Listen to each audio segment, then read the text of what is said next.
வணக்கம் மக்களே, நாம் இந்த ஆரோக்கியமான பதிவில் நம்மளுடைய சிறுநீரகத்தை ஆரோக்கியமாக வைப்பதற்கு என்னென்ன மாதிரியான உணவுகளை நம்ம எடுத்துக்கொள்ளணும் அப்படின்றத பற்றி பார்க்க போகிறோம்.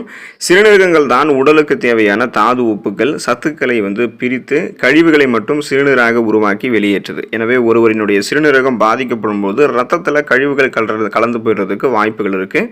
அதுக்கப்புறம் ஒவ்வொரு உறுப்பாக பாதிப்படைந்து உயிரிழப்பு நேரிடுவதற்கு கூட நமக்கு வாய்ப்பு இருக்குது. எனவே சிறுநீரகங்களை ஆரோக்கியமாக வைக்கிறதுக்கு சரியான உணவுகளை தேர்ந்தெடுத்து நம்ம சாப்பிடணும்.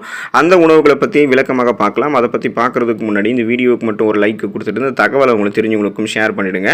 ஏன்னா இது அவங்களுக்கும் பயனுள்ளதாக இருக்கக்கூடிய ஒரு ஆரோக்கியமான பதிவு தான். இது போன்ற அப்டேட்ஸ்களை நீங்கள் தொடர்ந்து பார்க்குறதுக்கு நம்மளுடைய ஹெல்த் நியூஸ் தமிழ் சேனலை மறக்காமல் சப்ஸ்கிரைப் பண்ணி வச்சுக்கோங்க. பக்கத்தில் இருக்கக்கூடிய பெல் பட்டனையும் கிளிக் பண்ணி ஆல் அப்படின்ற ஆப்ஷனையும் செட் பண்ணி வச்சுக்கிட்டீங்க அப்படின்னா நான் போடக்கூடிய எல்லா அப்டேட்ஸும் உங்களுக்கு நோட்டிஃபிகேஷன் அடிக்கடி சேரும். சரி வாங்க மக்களே, இப்போ வீடியோக்குள்ளே போயிடலாம். காலிஃப்ளவர் நம்ம எடுத்துக்கொள்ளும் போது நம்மளுடைய சிறுநீரகம் பலமாக இருக்கும். காலிஃப்ளவரில் ஃபோலேட், நார்சத்துக்கள் போன்றவை இருக்கிறதால சிறுநீரக ஆரோக்கியத்தை காப்பாற்றுவதற்கு நம்மளால் முடியும். இதில் இருக்கக்கூடிய விட்டமின் சி என்று சொல்லக்கூடிய உயிர் சத்து நமது நோய் எதிர்ப்பு சக்தியை அதிகரித்து சிறுநீரகம் ஆரோக்கியமாக செயல்படுவதற்கு உதவிகரமாக இருக்கும். சிறுநீரக நோயால் பாதிக்கப்பட்டவர்கள் சோடியம், பொட்டாசியம் மற்றும் பாஸ்பரஸ் நுகர்வு ஆகியவற்றை குறைக்குமாறு மருத்துவ நிபுணர்கள் குறிப்பிட்றாங்க.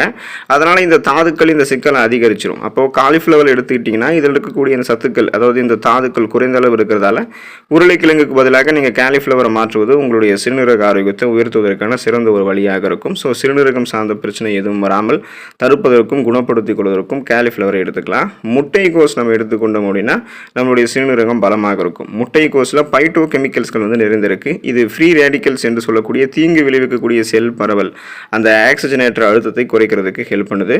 எனவே இது சிறுநீரக ஆரோக்கியத்திற்கு சிறந்தது. இதை தவிர முட்டைக்கோஸில் vitamin K, vitamin B12, vitamin B6, folic அமிலம் மற்றும் நார்சத்துக்கள் எல்லாமே இருக்குது. இதில் பொட்டாசியம் குறைவாக இருக்கிறதால இது ஒரு சிறந்த டயாலிசிஸ் சூப்பர் ஃபுட் அப்படின்னு சொல்லலாம். ஸோ முட்டைக்கோஸினுடைய வளமான ஊட்டச்சத்து கலவை ஆரோக்கியமான சிறுநீரகங்களுக்கு மட்டும் கிடையாது, மற்ற உறுப்புகளினுடைய ஆரோக்கியமான செயல்பாட்டை கணக்கு பண்ணுறதுக்கும் ரொம்ப ரொம்ப ஹெல்ப் பண்ணும். எனவே முட்டைக்கோஸை நம்மளுடைய உணவுகளில் சேர்த்துக்கிட்ட முடியும்னா சிறுநீரகம் பலமாக இருக்கும். பூண்டு நம்மளுடைய உணவுகளை எடுத்துக்கிட்டோம் அப்படின்னா சிறுநீரகம் நமக்கு பலமாக இருக்கும். பூண்டில் சோடியம், பாஸ்பரஸ் மற்றும் பொட்டாசியம் போன்ற தாதுக்கள் இருக்குது. இது ஒரு அற்புதமான அலர்ச்சி எதிர்ப்பு உணவு. இது கொழுப்பை குறைக்கிறதுக்கு உதவிகரமாக இருக்கும் மற்றும் உடலில் தடையற்ற இரத்த ஓட்டத்தை நமக்கு அனுமதிக்கும். சிறுநீரக நோயால் பாதிக்கப்பட்டவர்களுக்கு இது ஒரு சிறந்த உணவாக இருக்கும். ஸோ பூண்டு எடுத்துக்கிட்டோம் அப்படின்னா நமக்கு நம்மளுடைய சிறுநீரகம் பலமாக இருக்கும். சிறுநீரக தொற்றோ சிறுநீரக கற்களோ எதுவுமே உருவாகாது. வெங்காயம் எடுத்துக்கொள்ளும் போது சிறுநீரகம் பலமாக, வெங்காயத்தில் vitamin B complex, vitamin C மற்றும் மேங்கனீஸ் நிறைந்திருக்கு. இது நம்மளுடைய குடல் ஆரோக்கியத்தையும் மேம்படுத்தும். வெங்காயத்தில் சக்தி வாய்ந்த ஆன்டி ஆக்சிடென்ட்கள் இருக்கிறதால இது சிறுநீரகங்களை சுத்தம் செய்யும். எந்த விதமான கழிவுகளும் அதில் தேங்காது. கழிவு நீக்க மண்டலம் வேலையை மிக சிறப்பாக செய்கிறதுக்கு சிறுநீரகம் ஹெல்ப் பண்ணும். கொழுப்பு, புரதங்கள் மற்றும் கார்போஹைட்ரேட்டுகளை வளர்ச்சியை மாற்றுவதற்கு உதவிகரமாக இருக்கக்கூடிய கனிம குரோமியத்தை வெங்காயம் கொண்டிருக்கு.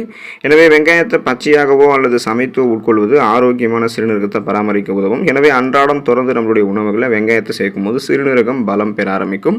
பீட்ரூட் எடுத்துக்கொள்ளும் போது சிறுநீரகம் பலம் பெறும். ஆனால் நம்ம பீட்ரூட்டை அளவோடு எடுத்துக்கணும். பீட்ரூட்டில் ரத்த ஓட்டத்தை ஒழுங்குபடுத்துவதற்கும் உடலில் ரத்த அழுத்தத்தை பராமரிக்கிறதுக்கும் ஹெல்ப் பண்ணும். ஸோ இந்த beetroot vitamin B6, vitamin K போன்ற சத்துக்கள்லாம் கொண்டு இருக்கிறதால இது இரண்டுமே ஆரோக்கியமான சிறுநீரக செயல்பாட்டுக்கு நல்லது.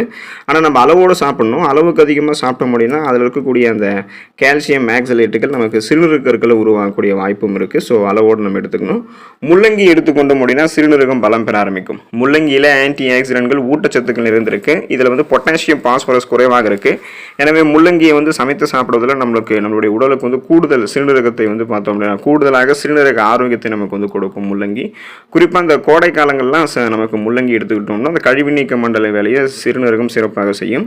வெள்ளரிக்காய் எடுத்துக்கொள்ளும் போது சிறுநீரகம் நமக்கு பலம் பெற ஆரம்பிக்கும். வெள்ளரிக்காய் 96% தண்ணீர் சத்து, அதாவது நீர் சத்து கொண்டு இருக்கு. வெள்ளரிக்காயை தவறாமல் உட்கொள்வது ரத்தத்தில் இருக்கக்கூடிய நச்சுக்களை சிறுநீர் வழியாக வெளியேற்றுவதற்கு உதவிகரமாக இருக்கும். உடலில் இருக்கக்கூடிய யூரிக் அமிலத்தினுடைய அளவை குறைக்கிறதுக்கும் வெள்ளரிக்காய் உதவிகரமாக இருக்கின்றத ஆய்வுகளில் தெரிவிக்கிறாங்க. ஸோ குறிப்பாக பார்த்தோம் அப்படின்னா சிறிய சிறுநீரக கற்களை கரைக்கிறதுக்கு வெள்ளரிக்காய் உதவக்கூடும். ஸோ அதனால் அதை எடுத்துக்கிட்டோம் அப்படின்னா அந்த சிறுநீரக கற்களை நம்ம கரைத்து வெளியேற்றிக் கொள்ளலாம். ஆப்பிள் பழத்தை எடுத்துக்கிட்டோம் அப்படின்னா சிறுநீரகம் பலம் பெற ஆரம்பிக்கும். ஆப்பிள் சிறுநீரக ஆரோக்கியத்திற்கு சிறந்த உணவு. ஏன்னா ஆப்பிளில் ஆன்டி இன்ஃப்ளமேட்டரி ப்ராப்பர்ட்டிஸ் இருக்குது. அதாவது அலர்ச்சிக்கு எதிரான பண்புகள் இருக்கிறதால சிறுநீரக ஆரோக்கியத்தை இது பராமரிக்கும். ஆப்பிள் சிறுநீரக பாதையினுடைய நோய் தொற்றை பராமரிக்கிறதுக்கும் அந்த நோய் தொற்று இவற்றை க்யூர் பண்ணுறதுக்கும் குறிப்பாக வந்து சிறுநீரக கற்களினுடைய அபாயத்தை குறைக்கிறதுக்கும் ஹெல்ப் பண்ணும். நம்ம டெய்லி ஒரு ஆப்பிள் பழம், ஆப்பிள் ஜூஸ் எல்லாம் எடுத்துக்கிட்டோம்னா சிறுநீரக கற்கள் மட்டும் கிடையாது, சிறுநீரக தொற்று மட்டும் கிடையாது, நம்மளுடைய உடலில் எந்த நோயுமே அட்டாக் ஆகாது, நலமோடு இருக்கலாம். ஏன்னா ஒரு ஆப்பிள் பழம் தினமும் நம்ம சாப்பிடும்போது மருத்துவரை அணுகக்கூடிய அந்த நிலையே நமக்கு வந்து இருக்காது, நலமோடு இருக்கலாம். தொடர்ந்து ஒரு ஆப்பிள் பழம் எடுத்துக்கோங்க. குறிப்பாக வந்து பார்த்தோம் அப்படின்னா உங்களுக்கு வந்து இந்த உணவுகளை தொடர்ந்து நீங்கள் எடுத்துக்கொள்ளும் போது சிறுநீரகம் பலம் பெற ஆரம்பிக்கும். சிறுநீரக குழாய்களில் எந்த விதமான தொற்றும் ஏற்படாது, கற்களும் உருவாகாது. உருவாகி இருக்கக்கூடிய கற்களையும் கரைத்து வெளியேற்றி கொண்டு நலமோடு ஆரோக்கியமாக இருக்கலாம். அடுத்த ஆரோக்கியமான பதிவில் மறக்காமல் சந்திப்போம். நன்றி மக்களே.